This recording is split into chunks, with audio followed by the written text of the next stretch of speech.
दोस्तों, आज हम जानेंगे ब्लैक होल के बारे में। ब्लैक होल तारे की फ्यूजन प्रक्रिया खत्म होने के बाद की कहानी। तारे के विशाल कोर के कारण गुरुत्वाकर्षण बल बहुत ही शक्तिशाली बन जाता है, अर्थात न्यूट्रॉन स्टार से भी ज्यादा। यह इतना शक्तिशाली होता है कि कोर के सिकुड़ते समय वो अंदर रहे अणुओं के बीच के सारे बल को तोड़ देता है, यहां तक कि न्यूक्लियस में रहे बल को भी। परिणाम स्वरूप स्टार का सारा द्रव्यमान एक सूक्ष्म बिंदु में जमा हो जाता है। फिर एक धमाके से जन्म लेता है एक ब्लैक होल। सिर्फ एक बिंदु में पूरे तारे का द्रव्यमान होने से इसका गुरुत्वाकर्षण बल इतना ज्यादा होता है कि नजदीक से गुजरने वाला प्रकाश भी नहीं बच सकता। ब्लैक होल के सूक्ष्म केंद्र को सिंगुलैरिटी कहते हैं। इसमें अनंत द्रव्यमान समाया होता है।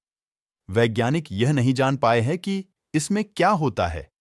कुछ का मानना है कि ब्लैक होल का यह केंद्र दूसरे ब्रह्मांड में जाने का रास्ता है। जब सुपरनोवा का धमाका होता है, तब उससे उत्पन्न शोक वेव तारे का बाहरी स्तर, जो कि अंतरिक्ष में फैल चुका होता है, उसे दूर अंतरिक्ष में फेंक देता है। यह अवशेष धातु, पत्थर और गैस के रूप में होते हैं, जो रेडिएशन और एक्स-रे किरणों को उत्सर्जित करते हैं। वैज्ञानिक इन्हीं किरणों के जरिए उनका पता लगाते हैं। ब्लैक होल ब्रह्मांड के वो दानव है जो रास्ते में आने वाली किसी भी चीज को अपने अंदर निगल जाते हैं। यहां तक कि प्रकाश भी उससे बच नहीं सकती। जब कोई तारा मरता है, तब उसी में से जन्म लेता है एक ब्लैक होल। जब यह ब्लैक होल बनते हैं, तब इनका आकार तो छोटा होता है, लेकिन द्रव्यमान सूर्य से हजारों गुना ज्यादा, जिससे उसका गुरुत्व बल बहुत ज्यादा होता है। और यही कारण है कि प्रकाश भी उससे बच नहीं सकता। लेकिन प्रकाश ही क्यों? हम हर बार यह क्यों कहते हैं कि प्रकाश भी नहीं निकल सकता? क्योंकि हमारे ब्रह्मांड में प्रकाश की गति सबसे ज्यादा है, लगभग 3 लाख किलोमीटर प्रति सेकंड।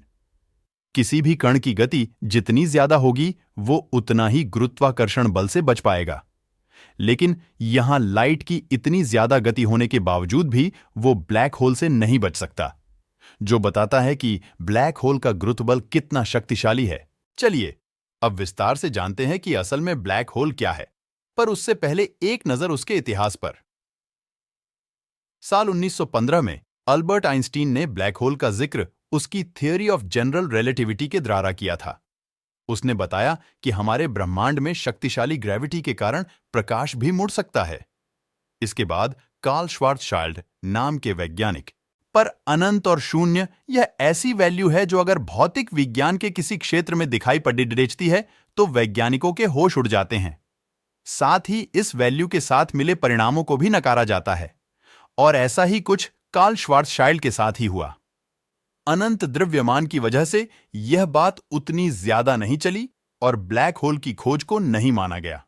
पर आखिर में साल 1971 में एक ब्लैक होल को खोजा गया, जिसका नाम था सिग्नस X1। अब जानते हैं कि ब्लैक होल कैसे बनते हैं। जब किसी तारे का ईंधन खत्म हो जाता है, तब जाकर ब्लैक होल की स्थिति उत्पन्न होती है। होता यह है कि किसी भी तारे को ऊर्जा उसके अंदर रहे हाइड्रोजन और हीलियम गैस की वजह से मिलती है। लेकिन जब करोड़ों साल बाद यह गैस खत्म हो जाते हैं, तब उस तारे के बीच का भाग पीछे रह जाता है। इस भाग को कोर कहते हैं। यह कोर फिर अपने केंद्र के अंदर सिकुड़ने लगता है, या कहे वो बचा हुआ भाग छोटा होने लगेगा। पर एक हद तक ही यह प्रक्रिया होती नजर आएगी।